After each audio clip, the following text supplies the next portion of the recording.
Hello, everybody. In the last week, we've made arrangements with Nigel Farage, who is the man who took Great Britain out of the European Union with Brexit, and who now runs a political party in the UK called Reform.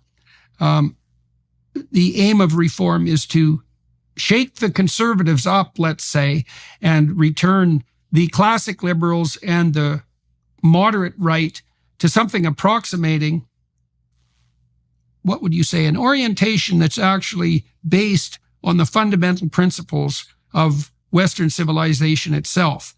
Judeo-Christianity at the bottom, the democracy that emerges out of that as a consequence of the concept of the sovereignty and divine import of the individual, the family above that, the community, the city, the state, the nation, under God, that entire subsidiary structure, to return to an orientation that makes that primary and the foundation of identity itself.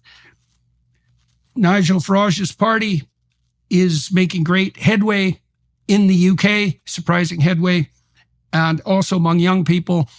We had the opportunity today to take 45 minutes just prior to the upcoming UK election to discuss, well, who Mr. Farage is and just what the hell he's up to. So tune in for that. Hello, Mr. Farage. It's good to see you again. Hello there. Thank you. Yeah, so we've got 45 minutes for you to explain to everybody just what you think's going on in Great Britain, in the UK in general, and then also to delve into the details of the election that's coming up right away. Thank you. Well, we had really a massive political event happened 8 years ago last week. It was called Brexit. It happened after a 25-year grassroots campaign, a campaign for sovereignty, a campaign for borders against a wholly globalist establishment, and that included all of our main political parties, pretty much all of our newspapers, all of our trade unions, all of our big employers' organizations, all of our big banks, all of our state institutions, all of whom thought that membership of the European Union was the right place for the United Kingdom to be. And I took a view almost exactly 30 years ago when I decided this was wrong, that actually the nation state is the essential building block within people want to live, that it's a building block that they're prepared to pay their taxes to. It's the building block in extremis that they're prepared to put a military uniform on to defend, because I've always taken the view that the nation state really is like an extension of your family, your community. It's your country. So I spent a quarter of a century from the tiniest of little acorns campaigning against the establishment view, and it took a long time to get any traction. But in the end, it was really the question of borders, because we had a total open border with over 400 million people in the continent of Europe. And that was the issue that really lit the blue touch paper. Sovereignty on its own, even though I think, self-government, parliamentary democracy, even though I believe that to be an absolutely fundamental principle, kind of people said, well, it doesn't really affect my life directly. But it was when we started to see immigration numbers coming into Britain on a scale that have never been comprehended over the last couple of thousand years, that really the population started to wake up. So we had this extraordinary shock that took place on June 23rd, 2016, Brexit. And the public voted very clearly for us to leave. Our parliament didn't like the result. And many of them spent the next 3 years trying to get us to rerun the referendum. Now, we managed to avoid that. In the end, after years of wrangling, and frankly, I think probably the most shameful period in the entire history of a British Parliament, in the end, on the 31st of January 2020, we left the European Union. Now, in constitutional terms, that's probably the biggest event that has taken place, I'd guess, for about 300 years. And you would have thought that was that, because the Conservative, at least that's the name of the party, they're called the Conservative Party, they got a massive 80-seat majority, a majority not seen from the Conservatives in Britain since the time of Thatcher, and you've got to go back to the mid-1980s for that. And the hopes and aspirations of those that voted for them, and I gave them considerable help with that victory, the thoughts and aspirations were that with self-government, the numbers coming into Britain would reduce. With self-government, illegal immigration could be effectively dealt with. And another crucial group, 5.5 million men and women running small businesses, acting as sole traders, believed that the massive regulatory rule book that had been put on top of everybody, taking away their time, their effort, that could be reduced so that we could encourage entrepreneurship. We could encourage real economic growth. And so the Conservatives were riding on the crest of a wave, and many said, well, Boris Johnson will be Prime Minister for 15 years. And what has happened over the last 5 years, in my view, is they have betrayed all of those hopes in absolutely every way. Elected as Conservatives, but they've governed as metropolitan Liberals. They introduced net zero policies. So insane was some of it that Boris even suggested that we take out of production 30% of our farmland and rewild it. When it came to getting rid of regulations, basically nothing was done. In fact, arguably, for many sectors, they're now living under more bureaucratic control now than they were as members of the European Union. And the big one is legal immigration. And just to give people some context on this, in the late 1940s, it was very much felt that we owed a huge debt to the British Empire, British Commonwealth, because in 2 world wars, 40% of the contribution came from the Commonwealth. Canada, of course, your home country, being one of the most remarkable of them. And so began legal immigration from the West Indies and elsewhere. And it ran all through the late 40s, the 50s, the 60s, the 70s, the 80s, the 90s, right up until Tony Blair got in. It ran all through that period with a net migration level of 30 to 40,000 people a year. And we genuinely did not have, in the late 1990s, divided communities. Mr. Blair opened the doors in the most remarkable way. And during his time as Prime Minister, our population increased by nearly 3 million as a direct result of legal migration. And then the Conservatives in 2010, in their manifesto, in 2015, 2017, 2019, in 4 consecutive manifestos, they promised they would reduce net migration back to its historic levels of tens of thousands a year. Well, let's take Rishi Sunak's premiership, shall we? In the last 2 years, a net 1.5 million have come. These are numbers that are just beyond anyone's imagination. Our population is now up by 10 million since Blair came to power. And what that has meant is that life, the quality of life for people on these islands has diminished, has changed. You can't get access to a doctor's appointment. Traveling on the roads is, frankly, almost impossible. Housing, we have to build in our country a new home every 2 minutes just to cope with legal migration. And the British public are saying this is wrong and it's frankly not fair. And that our kids, can't even aspire to owning a home in the way that their parents and grandparents and great-grandparents did. So a feeling of real disconnect, a feeling of real betrayal, a Conservative Party slumping in the opinion polls, a Labour Party rising because kind of in a first-past-the-post electoral system, that's what happens. And I just decided, Jordan, and I, having spent 25 years of my life fighting for us to be sovereign, free and independent, and having been victorious, I just decided that I couldn't just stand aside in what was this snap general election called when nobody really expected it. And I knew that I'd only have 4 months to pick up a party, Reform UK, that was virtual in many ways. No money, no structure, no substance. But I just decided, you know what? If we're going to have self-government, let's exercise it properly.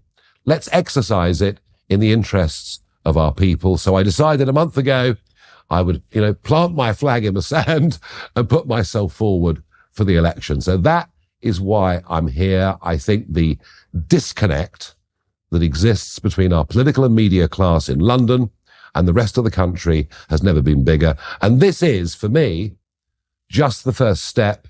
This is a 5-year project. We're really aiming at the 2029 general election. What I intend to do, and hope to do, after we get over this hurdle on Thursday, is to build a mass movement across the country for change, a populist mass movement.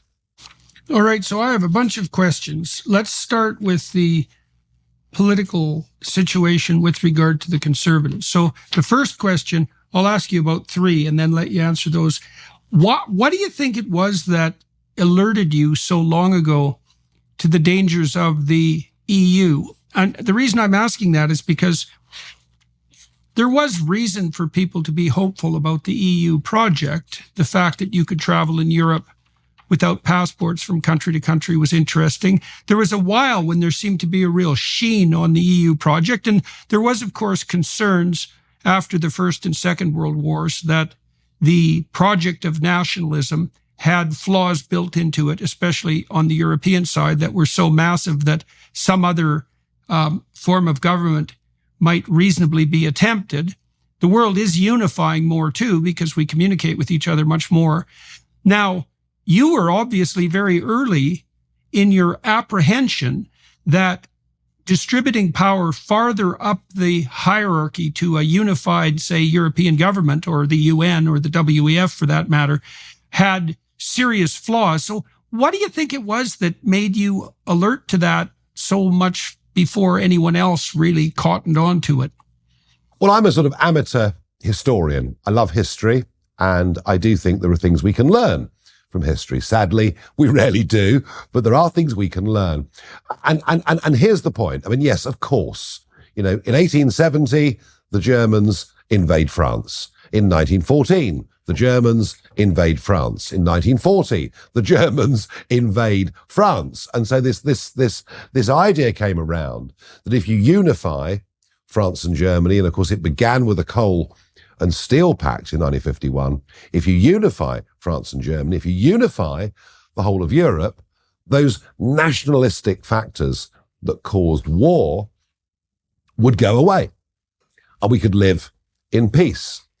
And I completely understand why people would have thought that after 2 catastrophic wars and think of the bombing, the civilian deaths, the Holocaust, all the awful things that did take place. But it was based on a fundamental misunderstanding. And the misunderstanding was that the existence of nation states led to war, but they made one fundamental error. And it's this: provided the nation state is acting as a functioning democracy, you don't have that problem. There is no example in history of one functioning democracy going to war with another. And far from being a project of peace, I took the opposite view. I took the view in about 1990, really. I took the view that if you take away from nation states their ability to determine their own future and hand it up to a higher authority over which you have little or no say, far from dampening nationalistic fervour, it's likely to increase nationalistic fervour. And here's the thing why democracy works. Democracy works because whether you like the result or not, you settle it with a cross on a piece of paper, and not with a gun. And so I actually felt that it was likely to provoke nationalistic terrorist groups, not to diminish them. So I took that big picture view a long time ago. And what happened was, you see, we did have a referendum on this back in the 70s. And my parents were told, look, vote to stay part of this because it's about trading with our neighbours. It's going to be good for business. It means we can travel to Europe freely. Ironically, pre-1914, we could travel all over Europe without even having a passport. That's been rather forgotten. And no one thought, or very few people thought back in the 70s, that it would threaten sovereignty, that it would threaten nation-state democracy. And as the years went by, a project that started around peace became a project about power. Tony Blair himself said, this is now a project of power. And the ambition of the European Union was actually to become the world's leading superpower, miles away from what we told we were joining. Now, look, I've worked for American companies in a previous life. I even worked for a French company for a brief period of time. I get it. We're living in an interconnected world. I understand that. I am generally pro-free trade, provided it's fair. And I get international business and travel. I understand all of these things. But the unit by which we want to live, our ability to determine many things that are very important in our lives, democracy, which for goodness sake is what we fought 2 world wars for, these things really, really matter. And to begin with, my warnings about this were thought to be hysterical. But in the end, it did become a majority view. And I think if you look around Europe now, you'll see political movements that are on the rise who really are talking about similar things, Jordan, to what I was saying 10, 20, 30 years ago. All right, so let's turn our attention to the Conservatives. So there's a couple of things that you pointed out that have been great mysteries to me. So, for example, I'm absolutely jaw-droppingly amazed that the Conservatives adopted net zero policies under Boris Johnson. It's like, what the hell were they thinking? The most skeptical part of my brain, and I suppose the rude part, thinks that this was cooked up by Boris Johnson to impress his young wife on the personal side. And that the Conservatives as well as a group lacked a vision so comprehensively that they had to turn to this idiot climate apocalypse mongering that's used by power-mad tyrants to cow the public into delivering them all the authority and power. And so I just can't wrap my head around the Conservative shift to net zero, not only because it's such a profoundly anti-conservative movement, at least with regards to such things as entrepreneurial activity and freedom, and it's profoundly anti-subsidiary, so it works against the spirit of distributed responsibility. And the economics of a shift to net zero are so appallingly catastrophic that it's a miracle that anybody who could count would even ever consider it. So, what the hell was going on with and certainly this is part of the reason they're being devastated at the moment. What in the world was going on with the Conservatives? Where were their heads at? Well, you're right. But I think that Boris Johnson's new, much younger wife, Carrie Antoinette, as she's known, I think she perhaps did play something of a part in this, but it was broader than that. David Cameron in 2010 became a Conservative Prime Minister, and he and his sidekick, George Osborne, the Chancellor, they saw themselves as the heir to Blair. They were essentially globalists. They were essentially career politicians, and they don't like to be criticized. They don't like the Twitterati. They don't like the G7, or whatever it may be. They don't want to stand out from the crowd. They haven't got the courage of their convictions because, you know what? They haven't actually got any real convictions. And so we've been priding ourselves that we've cut carbon emissions more than any other Western country. We have cut carbon emissions by 44% since 1990. And do you know how we've done it? We've de-industrialized. We've de-industrialized. Our steel plants closed down. They go to India, where the steel is produced under lower environmental protections. And then guess what?